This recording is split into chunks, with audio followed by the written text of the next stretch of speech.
चलिए, बिहार बोर्ड वाले जो बच्चे हैं और वो मासिक परीक्षा दे रहे हैं 2023 सितंबर में, तो बहुत सारे ऐसे बच्चे हैं कि जिनका अभी तक जो है वो स्कूल में हिस्ट्री का एग्जाम हुआ नहीं है। तो उन बच्चों के लिए ये वायरल प्रश्न है।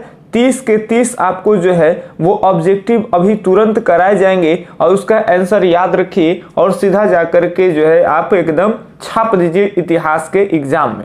और जिन जिन विद्यालयों में हिस्ट्री का एग्जाम हो गया है तो वो सही आंसर की यहाँ से मिलाएंगे, क्योंकि कई जगह यूट्यूब पे बहुत सारे टीचर्स वीडियो जो है वो बना रखे हैं, लेकिन वहाँ पे क्या है ना कि 30 में 30 क्वेश्चन नहीं कराए हैं, कुछ क्वेश्चन छोड़ दिए हैं कि बच्चा से पूछ रहे कि कमेंट करो, और बच्चा जब गूगल वगैरह करके जब ऑप्शन ढूंढना चाह रहा है तो उसको मिल नहीं रहा है, या फिर कुछ एक दो ऐसे भी चीजें हैं जो गलत करा दिए हैं। तो घबराने की कोई बातें नहीं है, जिधर एग्जाम हो गया है उनके लिए एकदम 30 के 30 सही आंसर यहाँ पे हम अभी कराएंगे आपको, और जिनका अभी विद्यालय में एग्जाम ही नहीं हुआ है उनके लिए तो आज का पूरा सेशन वायरल है। ठीक है, चलिए तो आइए हम अब प्रश्नों को ध्यान से देखेंगे, प्रश्नों की ओर बढ़े। पहला हमारा प्रश्न है, ये आपका जो है इस तरह के कुछ क्वेश्चन आएंगे, 30 अंक के आपके ऑब्जेक्टिव एग्जाम लिए जाएंगे। अब पहले जो आपके सामने प्रश्न है, सबसे पहले अंग्रेजी हिंदी थोड़ा सा बड़ा कर देंगे, छोटा दिखेगा लेकिन अंग्रेजी हिंदी दोनों रहेगा। ठीक है, चलिए अब यहाँ पे एक एक चीजों को देखें। पहला प्रश्न, हालांकि पिछले दिन ही हम गेस कर दिए थे कि अभी जितने भी एग्जाम हो रहे हैं उसमें से मात्र 2 से 4 अगर चैप्टर आप पढ़ लेते हैं तो 4 चैप्टर पढ़ लिए तो काफी है। जैसे हम बताए थे पिछले दिन गेस किए थे कि भाग 1, भाग 2 और भाग 3 हिस्ट्री 3 बुक्स है, तो भाग 1 जो खाली पढ़ करके अगर एग्जाम में जाएंगे तो कहीं से क्वेश्चन आएगा, ऐसा कोई क्वेश्चन नहीं हो कि छूट जाए। चलिए अब ध्यान से सुनेंगे। तो पहला प्रश्न है आपके सामने, मोहनजोदड़ो किस नदी के किनारे है? रावी नदी, ब्यास नदी, सिंधु नदी या फिर सतलज नदी? याद रखेंगे, हड़प्पा रावी के किनारे है और मोहनजोदड़ो जो है वो किस नदी के किनारे है? सिंधु नदी के किनारे। हमारा एक बच्चा एग्जाम दे करके आया है, मेरे यहाँ ऑफलाइन के बच्चे हैं तो उन्हीं का ही है, तो जहाँ पे ये टिक है उसको देख करके आप पहले नहीं, आपको अपना आंसर कमेंट में लिखना है, या आप अगर बना लिए हैं आंसर मिला रहे हैं तो आप अपना देखिएगा, बच्चों के नहीं। सही आंसर जो हम आपको बता रहे हैं उसको ध्यान सुनेंगे। तो पहला के ये सही है, ये बच्चा का है तो जाहिर सी बात है कि ज्यादातर प्रश्न सही भी हो सकते हैं और गलत भी हो सकते हैं। दूसरे प्रश्न आपके सामने है, ये रहा आपके सामने दूसरा प्रश्न, कौन सा हड़प्पा स्थल राजस्थान से संबंधित है? बताइए, हड़प्पा का एक ऐसा स्थल जो राजस्थान से संबंधित है। आलमगीरपुर होगा? नहीं होगा, ये यूपी से संबंधित है। मांडा की बात कर लेंगे, मांडा ये भी नहीं होगा, ये जम्मू कश्मीर वाले जो क्षेत्र है उधर साइड में पड़ते हैं। कालीबंगा की बात कर लेंगे, बिल्कुल यही होगा। कालीबंगा कहाँ पड़ता है? राजस्थान में। इसी का अर्थ होता है, कालीबंगा का शाब्दिक अर्थ काले रंग की चूड़ियां। ठीक है, तो सही जवाब आपका ठीक ही टिक मारे हैं, सेकंड का सी ऑप्शन एकदम क्या है सर? तो राइट है। ठीक है, चलिए हम अगले बढ़े तीसरे नंबर प्रश्न की ओर। तो ये रहा आपके सामने तीसरे नंबर प्रश्न, 1922 ईस्वी में मोहनजोदड़ो की खोज किसने की थी? बताइए, हु वाज डिस्कवर मोहनजोदारो इन 1922? जल्दी से बताएंगे कि मोहनजोदड़ो की खोज जो है वो कौन किए थे? तो हम पिछले दिन ही हम बताए थे, गेस के रूप में सेम क्वेश्चन छपा है कि 1922 में जो है वो मोहनजोदड़ो की खोज कौन किए थे? तो राखाल दास बनर्जी। याद रखेंगे कौन किए थे? तो राखाल दास जो है वो बनर्जी किए थे। बताए थे कि पहले 1921 में दयाराम साहनी किए थे, तो पहले जो है दया करेंगे और इतना ज्यादा बढ़िया दया कर दिए कि जर के राख हो गए राखाल दास बनर्जी। अगले साल 1922 में राखाल दास बनर्जी के नेतृत्व में मोहनजोदारो की खोज होगी। चलिए ध्यान से सुनेंगे। तो तीसरा के ये रहा आपके सामने, बी ऑप्शन एकदम बच्चा ठीक ही करके आए हैं, सही है। आगे बढ़ते हैं, छोड़ो अंग्रेजी आप में कर लीजिएगा, हम थोड़ा बड़ा कर दे प्रश्न को ताकि आपको कोई दिक्कत ना हो। ठीक है, सारे हिंदी दिखेंगे अब आपको लेकिन बड़े दिखेंगे। चलिए ध्यान से सुनेंगे। हड़प्पा सभ्यता में विशाल स्नानागार के अवशेष कहां से मिले हैं? ये भी क्वेश्चन हम पिछले दिन ही क्वेश्चन जब डिस्कस कर रहे थे तो बताए थे कि ये प्रश्न आने की संभावना जो है वो बहुत ज्यादा होती है। मोहनजोदारो से रिलेटेड अगर और प्रश्न आएंगे तो ये आ सकते हैं। ठीक है, तो कल हम एकदम पूरा का पूरा गेस किए, हम पहले बता दिए थे कि 10 क्वेश्चन हम आपको करा रहे हैं और आप निश्चित रूप से 10 से ज्यादा बना करके आएंगे अगर पिछले सीरीज को देखे होते आप तो। रीजन था कि 10 क्वेश्चन को ऐसे ऑपरेशन कर दिए थे कि एक क्वेश्चन से कई प्रश्न को हम जोड़ जोड़ के आपको समझा दिए थे। इस वजह से आप 10 से ज्यादा प्रश्न देख करके आते एकदम सही, खाली आप 10 प्रश्न हमारे चैनल पे देख लेते तो बिल्कुल जो नए बच्चे हैं आपको चैनल से बने रहने हैं। हमेशा हम आपके सिलेबस का ऑब्जेक्टिव क्वेश्चन यहाँ पे कराते रहते हैं और सबसे बड़ी बात है कि ये चैनल सही आंसर के लिए जो है वो जाने जाती है, ठीक है। हालांकि कई बहुत मिस्टेक ऐसा होता है माइनर की जिसमें आपको आंसर एक आध गो ऐसा मिल सकता है 10-20 वीडियो पे कि जिसमें गलत हो गया होगा, लेकिन लगभग आप कोई वीडियो उठा के देख लीजिए, अच्छी डिस्कशन के साथ सही आंसर हम आपको देते हैं। चलिए ध्यान सुनेंगे। तो ये आपका तीसरा का बी ऑप्शन पूरा सही है। हड़प्पा सभ्यता में कौन विशाल स्नान के अवशेष कहां से मिले हैं? तो विशाल स्नानागार के अवशेष कहां से मिले हैं? बिल्कुल सही टिक करके आए हैं, ये मोहनजोदारो से मिले हैं। बताए थे आयताकार जलाशय होता है जिसके उत्तर और दक्षिण से तल तक पहुंचने के लिए सीढ़ियां बनाई जाती है। बाकी हम आपको नोट्स में सारा कुछ दे रखे हैं कि तीनों ओर पे कक्ष वगैरह था, फिर एक कक्ष में कुआं वगैरह है, सारा कुछ बताया गया है। चलिए, सिंधु घाटी सभ्यता के निवासियों को किस धातु का ज्ञान जो है वो नहीं था? तो बिल्कुल सही टिक करके आए हैं, लोहा का ज्ञान नहीं था। बाकी सोना का ज्ञान है, चांदी का ज्ञान है, तांबा का ज्ञान है। नोट्स में सारे कंटेंट में मिलेंगे कि हड़प्पावासी सोना कहां से लेके आते थे, चांदी कहां से लेके आते थे, तांबा कहां से लेके आते थे, तमाम तरह की चीजें कि तांबा और टीना डाल कर करके और ये लोग कांसा बनाते थे। ये तो किसी चैनल पे आप पढ़ लीजिएगा, लेकिन हमारे यहाँ जानकारी मिलेगा आपको नोट्स में कि कितने परसेंट तांबा मिलाते थे और कितने परसेंट टीना मिलाते थे कि वो कांसा बन जाता था, ठीक है। तो एकदम 51 रुपया के नोट्स के साथ चैप्टर को खंगाल के हम आपको पढ़ाते हैं। तो आपको हमारे व्हाट्सएप से जुड़ जाना चाहिए और हमसे नोट्स लेकर के एक बार झटके रिवीजन कर लेना चाहिए, ठीक है। तो यहाँ बिल्कुल सही जवाब है कि लोहा का जानकारी नहीं थे। आप एक ट्रिक याद रखते सकते हैं, सोचता सीटी याद रखेंगे, सोचता सीटी, कोई दिक्कत, इससे आप निकाल लीजिए। सो से सोना, च से चांदी, त से तांबा, सी से सिलिकॉन, टी से टीना, ऐसे करके आप निकाल लीजिए। इन धातुओं की जानकारी हड़प्पावासी को थी, परंतु लोहा की जानकारी हड़प्पावासी को नहीं था। क्लियर है? चलिए आगे हम बढ़े। छठा, निम्नलिखित में प्राचीनतम वेद कौन है? सबसे पुरानी वेद कौन है? बिल्कुल सही करके आया लड़का। सबसे पहली वेद आपका प्राचीन वेद ऋग्वेद है, फिर दूसरा अंक है आपका सामवेद, और तीसरा यजुर्वेद, और चौथा अथर्ववेद। अथर्ववेद को ब्रह्मवेद, जादू टोना का वेद भी कहते हैं। तो बिल्कुल सही जवाब होगा यहाँ पे। तो 6 का ए ऑप्शन एकदम क्या है सर? राइट है, ठीक है। चलिए आगे हम लोग बढ़ते हैं। अब 7वें प्रश्न को देखें। 7वें प्रश्न है कि उपनिषदों की संख्या कुल कितनी है? बताइए उपनिषदों की जो संख्या है वो कुल कितनी है? तो उपनिषदों की कुल संख्या है आपका, एक मिनट, हम जल्दी पढ़ रहे हैं। यहाँ पे उपनिषदों की आपसे संख्या नहीं पूछी जा रही है, उपनिषद की रचना पूछी जा रही है कि कब हुई है। तो एक एवरेज निकालिए आपकी उपनिषदों की रचना कब हुई होगी। तो वेदों के बाद याद रखेंगे, वेदों का अंत ही वेदांत है, तो इसके बाद हुई थी। आपका ऑप्शन है कि ऋग्वैदिक काल में, बिल्कुल सही नहीं होगा आपका।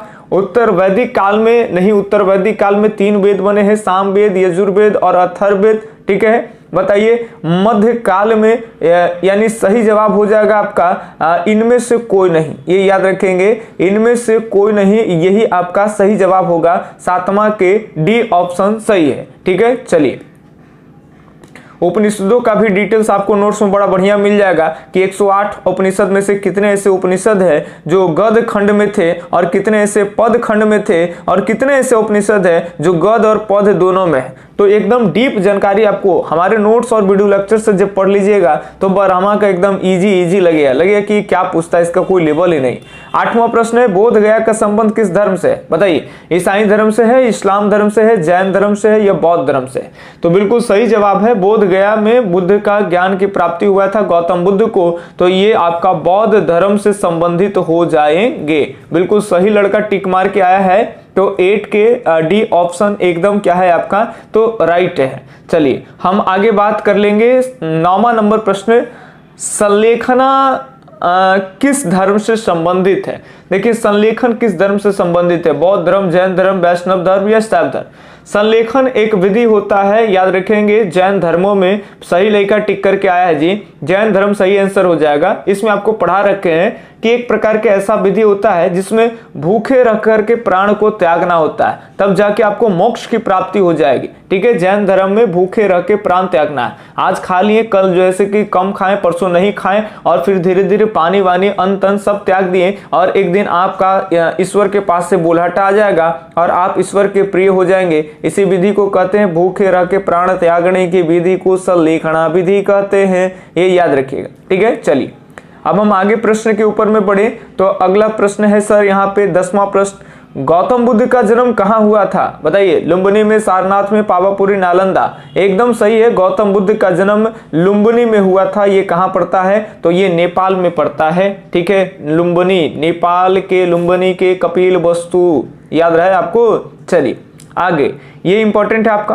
प्रथम बौद्ध संगीति कहाँ हुई थी? सबसे पहले बौद्ध संगीति, पिछले दिन हम एकदम, ये छपा प्रश्न है, पिछले दिन डिस्कस किए थे कि जब अजात शत्रु का शासन चल रहा था, तो अजात शत्रु के शासन काल के दौरान गौतम बुद्ध की क्या हो गई थी? तो मृत्यु हुई थी। आप याद कर लिए, लगभग 544 से लेकर के और 492 ईसा पूर्व के आसपास में अजात शत्रु के पिता बिंबिसार का राजगद्दी हर्यक वंश पे राज चलता है, और अपने पिता की हत्या करके अजातशत्रु 492 के आसपास में राजा बनता है, और काफी लंबे समय तक ये भी शासन करते हैं, शायद 460 के आसपास में। तो बीच का याद रखेंगे 483 ईसा पूर्व में ही बुद्ध की मृत्यु होती है, याद रखेंगे, कुशीनगर में। और इसी वर्ष अजातशत्रु का शासन चलता है, और अजातशत्रु ने पहली बौद्ध संगीति का आयोजन कराता है, यानी बौद्ध धर्म के प्रचार प्रसार करने के लिए एक सभा का आयोजन किया। और इस समय अजातशत्रु के टाइम में जहां राजधानी होगी वहीं पे आपका पहली बौद्ध संगीति होगा। तो याद रखेंगे, अजातशत्रु के टाइम में राजधानी थी आपका राजगीर। उदयन जो है ना, उसका लड़का आएगा अजातशत्रु का, उस समय राजधानी बदल के हो जाएंगे पाटलिपुत्र। तो सही जवाब हो जाएगा यहाँ पे, एकदम अच्छे टिक मार के आए हैं, राजगीर यहाँ पे एकदम सही जवाब। 11 के सी ऑप्शन क्या है सर? एकदम राइट है। देखिए लगभग प्रश्न एनसीईआरटी बेस हैं, अच्छे प्रश्न पूछे जा रहे हैं, कोई तरह की दिक्कत नहीं। और ऐसे प्रश्न को लोग कहेंगे कि टफ पूछ रहा है, तो आप में कमी है, आपकी तैयारी भी बहुत कम है। ठीक है, जिनकी तैयारी ठीक है उनके लिए 5% भी लेवल का क्वेश्चन नहीं है। चलिए ध्यान सुनेंगे। जैन धर्म के 24वें तीर्थंकर कौन है? महावीर है, परशुनाथ है, ऋषभदेव है, आदिनाथ। जैन धर्म के 24वें और अंतिम तीर्थंकर है आपका महावीर। इन्हीं का नारा है जियो और जीने दो। ठीक है, पहले तीर्थंकर आपका ऋषभदेव, लेकिन ये इंपॉर्टेंट नहीं है। सबसे वास्तविक अगर संस्थापक के रूप में भी जैन धर्म को अगर देखें तो ये याद रखेंगे महावीर स्वामी। ठीक है, सबके कई बार आपको याद रखने होंगे कि सबका चिन्ह, कई बार चिन्ह से आएंगे कि महावीर स्वामी का प्रतीक चिन्ह क्या है। तो महावीर, वीर क्या होता है भाई? महान होता है। तो सिंह जी वीर होते हैं, ऐसे करके याद रखेंगे। हम आपको चैप्टर में ट्रिक पढ़ा रखे हैं। ठीक है, कि जैसे बबुआ नहिरान होता है, इसमें सिंह जी चलते हैं। भाई वीर कौन है? सिंह जी। हम ये याद बात नहीं कर रहे, लेकिन याद करने का तरीका। सर्प, सर्प, सर्प याद रखेंगे। यहाँ है पार्श्व, पार्श्व तो आप याद रखेंगे पार्श्व यानी सर्प। सर्प जो है वो किसका है भाई? तो सर्प आपका किसका हो जाएगा? पार्श्वनाथ का हो जाएगा। सर्प किसका हो जाएगा चिन्ह? तो पार्श्वनाथ का, सर्प पार्श्व। ठीक है, आदिनाथ, नाथ हाथ, हाथ तो ये उड़ा देंगे, हाथ तो हाथी हो जाएगा। ठीक है, ऋषभदेव, ऋषभ तो वृषभ, वृषभ माने बैल, तो बैल ऋषभदेव के प्रतीक चिन्ह है। और सर्प की बात कर ले तो पार्श्वनाथ के, महावीर का प्रतीक चिन्ह सिंह है, और आदिनाथ के प्रतीक चिन्ह जो है वो हाथी है। ये याद रखेंगे। चारों तीर्थंकरों के बारे में काफी अच्छे खासे डिस्कस हम आपको पढ़ा रखे। चलिए 13 नंबर प्रश्न के अगर ऑप्शन देखें, प्रश्न थोड़ा ज्यादा है, ज्यादातर हम आंसर पे फोकस करेंगे। अब प्रथम जैन संगीति कब हुई? 6ठी शताब्दी ईसा पूर्व में, 5वीं शताब्दी ईसा पूर्व में, 4ठी शताब्दी ईसा पूर्व में, 3री शताब्दी ईसा पूर्व में। यूट्यूब पे बहुत सारे टीचर को देखे, हमने इस प्रश्न को वो मिस्टेक कर दिए हैं, वो याद रखेंगे 3री शताब्दी ईसा पूर्व आपसे कर दिए।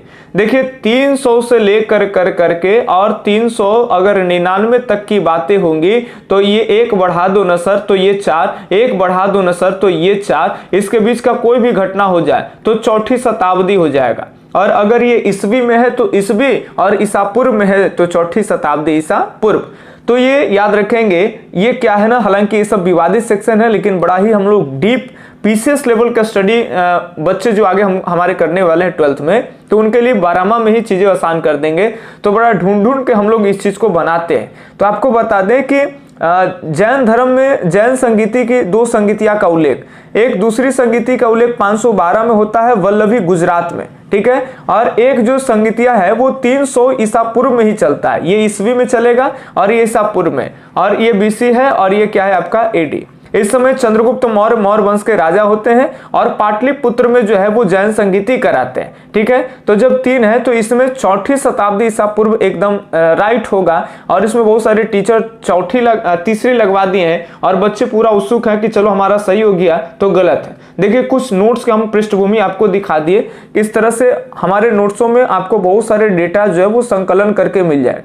यहाँ पे और चीजों आपको जानने के लिए मिल जाएंगे हमारे नोट्स में, जैसे पहली बौद्ध संगीति आपका पाटलिपुत्र बिहार में हो रहा है, इसके जो अध्यक्ष थे स्थूलभद्र हैं और ये 300 ईसा पूर्व में हुई थी, ठीक है। इसमें चीजें और भी डाला गया है कि इसमें क्या परिणाम निकल के आए, तो जो बिखरे और लुप्त ग्रंथ थे उन ग्रंथों का संचयन किया गया, जैन धर्मों में जो भी ग्रंथ बिखरे पड़े थे उनको एक साथ जमा किया गया, और फिर यहाँ पे 12 अंगों का संकलन किया गया, ठीक है। और जैन धर्म 2 वर्ग में बट गया, जिसमें आप पढ़ते हो दिगंबर और श्वेतांबर, तमाम तरह की चीजें। अब ये 12 अंग क्या होता है इसमें भी आपको नोट्स में मिल जाएंगे, ठीक है। और जैन के काफी सारे बहुत सारे ग्रंथों की भी चर्चाएं यहाँ पे आपको मिल जाएंगे, ठीक है। चलिए उतने हम डीप ना जाए, यहाँ पे प्रश्न को देखें। तो ये कुछ हम लोग देख रहे थे, कितने प्रश्न की संख्या क्या थी जी, चलो 13 नंबर प्रश्न कहाँ गया, तो ये रहा हमारा 13 नंबर प्रश्न जी।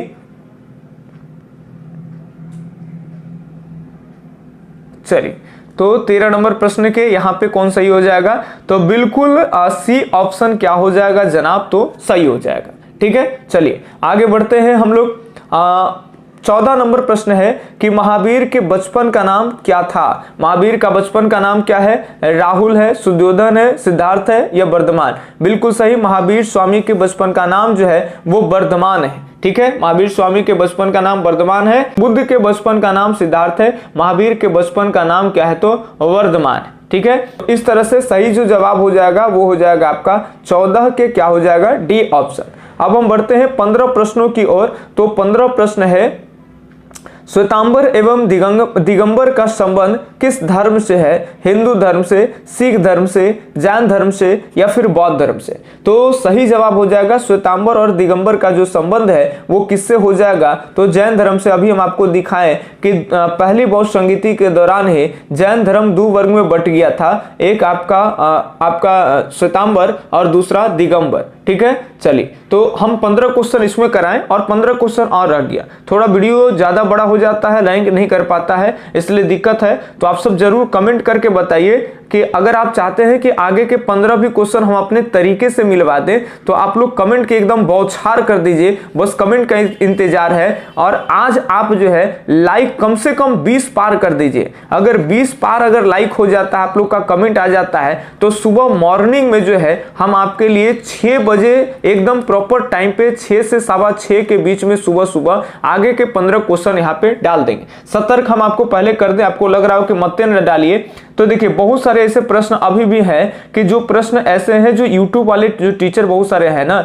जो टीचर नहीं है क्रिएटर है, ठीक है, बुराई भी नहीं करना चाहिए, तो आंसर गूगल वगैरह से करके लाते हैं। तो बहुत सारे इस तरह के जो तमाम तरह के प्रश्न आप देख रहे हैं, अलेक्जेंडर कनिंघम वगैरह कि हड़प्पा का सर्वेक्षण कब किए हैं, तो ऐसे ऐसे प्रश्न गलत आपको मिल जाएंगे, ठीक है। क्योंकि गूगल आप भी करिएगा कि हड़प्पा का सर्वेक्षण अलेक्जेंडर कनिंघम कब किए हैं, तो वहां पे आपको राइट आंसर देखने को नहीं मिलेगा। तो तमाम तरह की चीजें हम आपको एविडेंस के तौर पे कराएंगे कि एनसीईआरटी के एविडेंस ले लेके आपको कराएंगे कि भाई क्या सही है क्या खराब है, ठीक है। चलिए तो अगले बार कमेंट करिए और मिलते हैं अगले वीडियो लेक्चर्स में। तब तक के लिए धन्यवाद, जय हिंद, अल्लाह हाफिज। आप सभी को वीआर एजुकेशन से बने रहने के लिए तहे दिल से स्वागत। मिलते हैं अगले वीडियो लेक्चर्स में। धन्यवाद, अल्लाह हाफिज, आपका दिन शुभ हो, राधे राधे।